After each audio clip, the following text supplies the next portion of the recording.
Hi friends, I am Landy. If you like our videos, please like and subscribe. It will really help us to produce more content. Have fun watching. The Lost Treasure of Pirate Island by Jamie True. Introduction. The Lost Treasure of Pirate Island. Once upon a time, in the sleepy seaside town of Waverly Cove, four best friends, Max, Lucy, Ollie, and Pip, stumbled upon an ancient crinkly treasure map in the attic of Lucy's grandmother.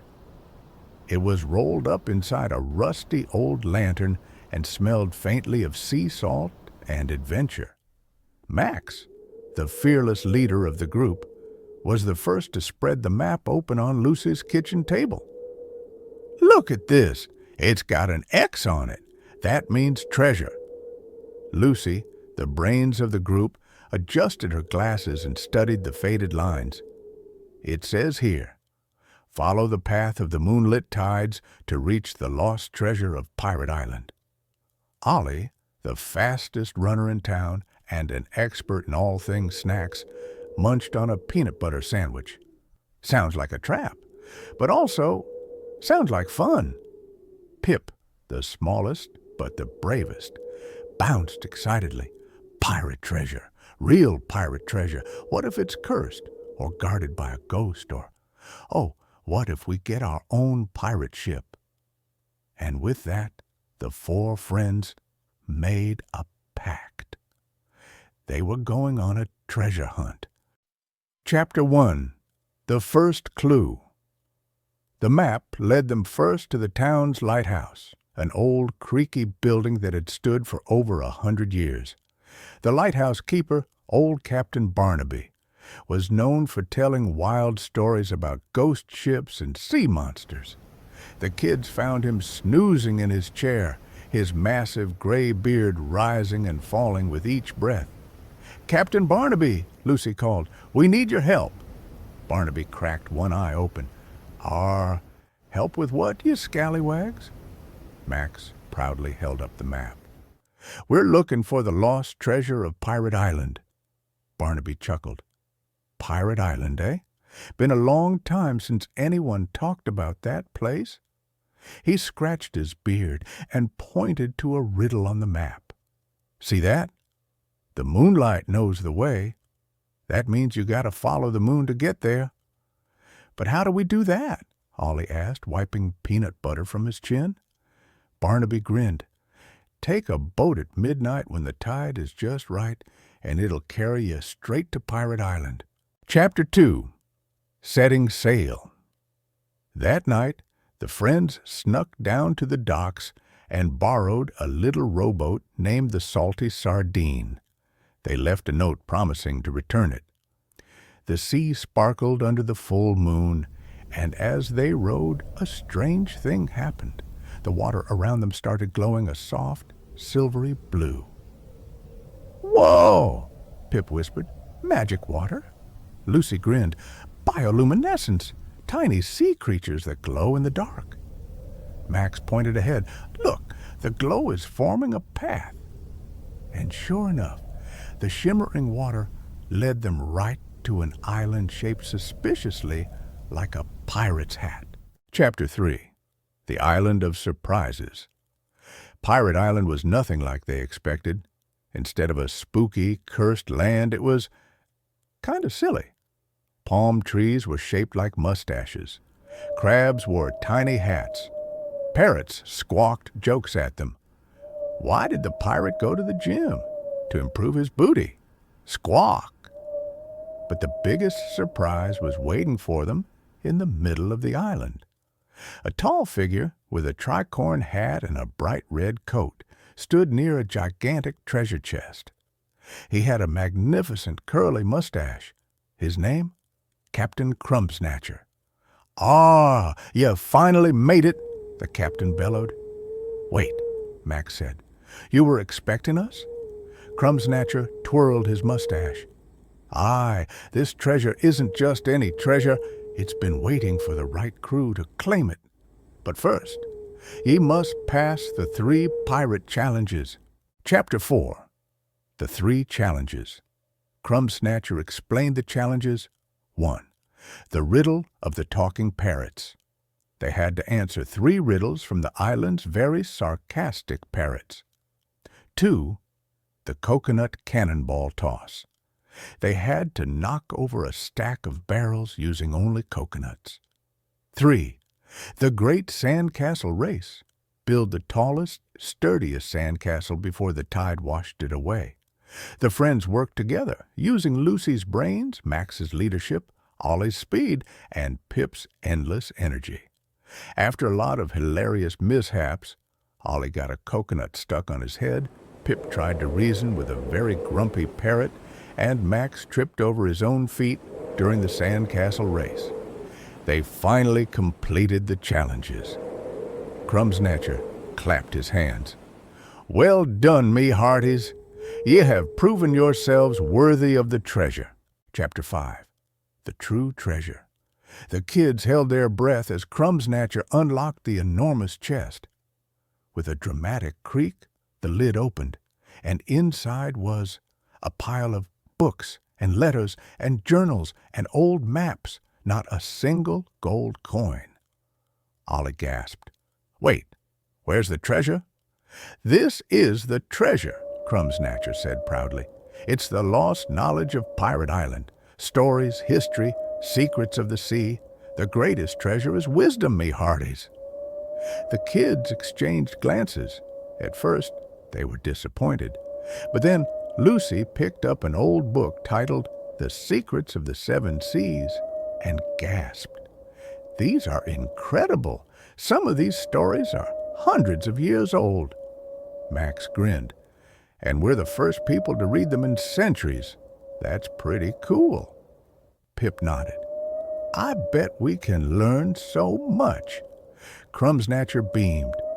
"Aye, and ye can take as many as ye like. But promise me one thing. Share these stories with others." Epilogue. A New Beginning. Back in Waverly Cove, the 4 friends became local heroes. They started a club, the Pirate Explorers, where they shared their treasure trove of knowledge with the town. Captain Barnaby even helped them set up a small pirate library in the lighthouse. One day, as they were organizing their new collection, Pip grinned. "So, when are we going on our next adventure?" Max unrolled a brand new map pointing to the old mystery house up the hill. "Looks like we have a missing statue to find. Who's in?" And with that, the 4 friends knew this was only the beginning of another grand adventure. Chapter 6. The Mystery of the Missing Statue. The very next day, the 4 friends set off toward the hill in Waverly Cove. Rumors swirled about an old abandoned house that had been locked up for years. Legend had it that a missing statue held the key to opening its doors. With their detective instincts kicking in, the kids knew they had to solve this mystery. "All right," Max said, holding up the map. "First stop, Grandma Lucy's attic. If there's a clue, it's hiding somewhere in there." Lucy adjusted her glasses. Time for another adventure. And just like that, their next great journey had begun. They walked for a long time, passing gnarled trees with twisted branches that seemed to whisper in the wind. The mystery house loomed ahead, surrounded by thick shrubbery and vines. They searched the overgrown grounds carefully. After some time, Pip shouted, "Over here!" Hidden beneath layers of leaves and creeping vines was an old statue, its stone face weathered but dignified. At the back of the statue, they found a square box embedded into the stone. Max pried it open, and inside, gleaming under the dim light, was an old iron key. Lucy held it up with excitement. "This is it! The key to the mystery house!" The friends exchanged excited glances. What secrets lay beyond that locked door? "Only one way to find out," Max said. And with that, they stepped toward the house, ready for their next great adventure. Chapter 7. The Secret of the Mystery House. Using the key, Max carefully turned the lock. With a deep, echoing click, the door creaked open, revealing a grand dust-covered foyer. Intricate chandeliers hung from the ceiling, their crystals shimmering faintly in the dim light. The walls were lined with paintings of stern-looking sailors, each with eyes that seemed to follow them as they walked.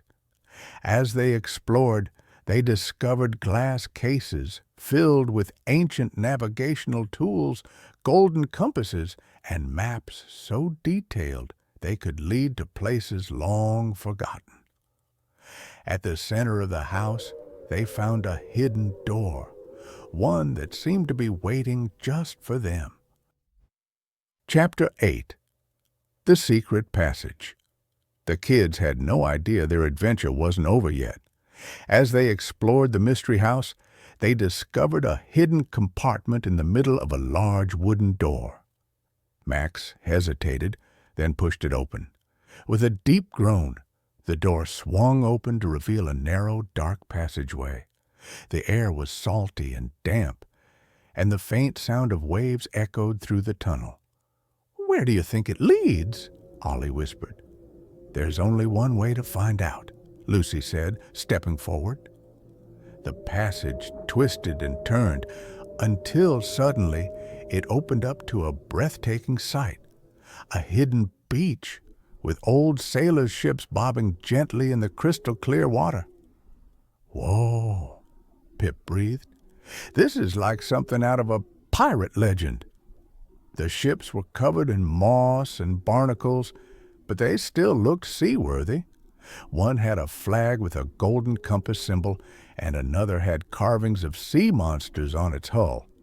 Max grinned. "Guys, I think we just found the lost fleet of Waverly Cove." Lucy's eyes sparkled, "And I bet they hold even more secrets." The friends exchanged excited glances. Their adventure was far from over. In fact, it had only just begun. Scratched into the wooden railing of the dock was a warning: "Beware those who steal from here." A sudden wind howled through the passage, and one of the ships creaked as if something unseen had moved aboard. Lucy shivered. "I think this mystery just got bigger."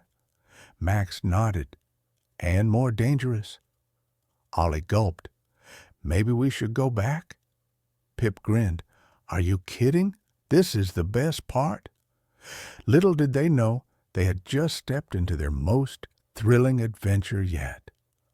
As they walked along the beach, they discovered countless beautiful seashells, some shimmering in the moonlight.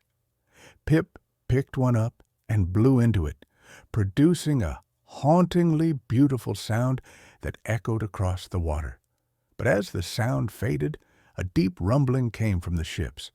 The water rippled unnaturally, and the wind carried a whisper: "Return what is not yours, or awaken the sea's fury." Max gulped. Guys, maybe we shouldn't take these." Lucy frowned. "But what if they're part of another mystery?" Just then, the nearest ship creaked, and a shadow moved across its deck. Their adventure was far from over. After a moment of silence, they all nodded in agreement. The kids decided to leave the seashells for another day. Their adventure had been exciting enough for one trip, and now dinner time was calling them home. They grinned at one another, knowing they held the secret of the mystery house and its hidden treasures.